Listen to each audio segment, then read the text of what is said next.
Jeremy McGrath is probably one of the most influential riders in the history of Supercross. His 102 career wins include 7 AMA Supercross championships, earning his well-deserved nickname, the King of Supercross. We got his thoughts about this season, the injuries, and his prediction on whether or not anybody will be able to catch Ryan Villopoto. McGrath retakes the lead.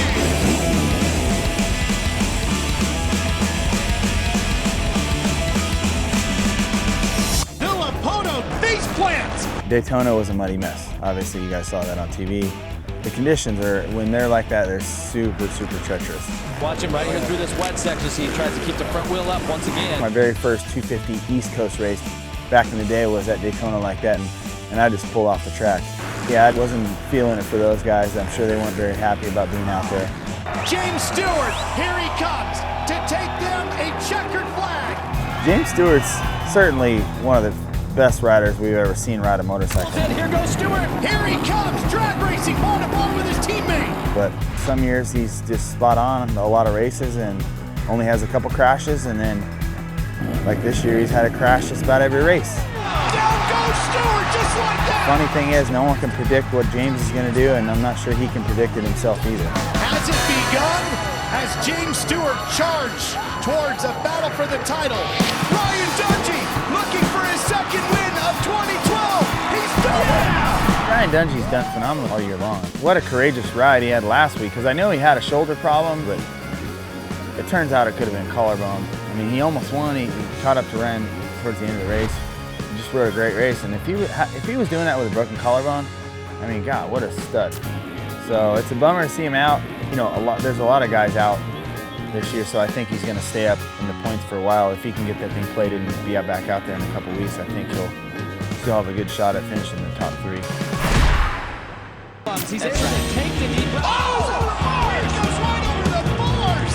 Oh, man! A lot of guys sitting on the sidelines. It opens the door for new guys to get a shot, get up there, get some confidence. Jake Weimer was really strong in the beginning of the year.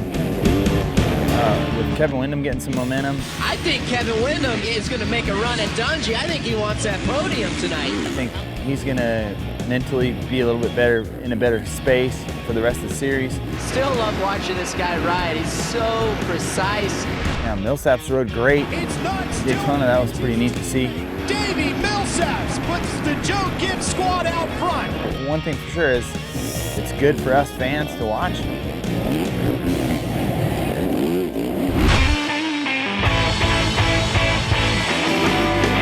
Typically a guy like Ryan Villopoto, who's winning the series and has a cushion like he has right now,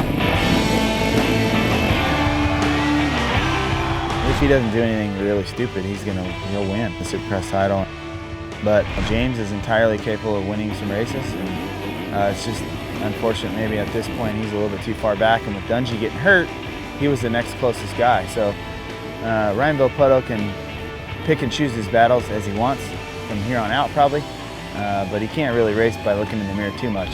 Well, I think the key to being successful in the Supercross series and motocross series is being able to make racing and training and everything your priority, believing in yourself and having the right program. It took him a few years to get his program dialed in, but now it's like with his bike, his team, his trainer, his fitness, and his confidence, pretty hard package to crack, you know?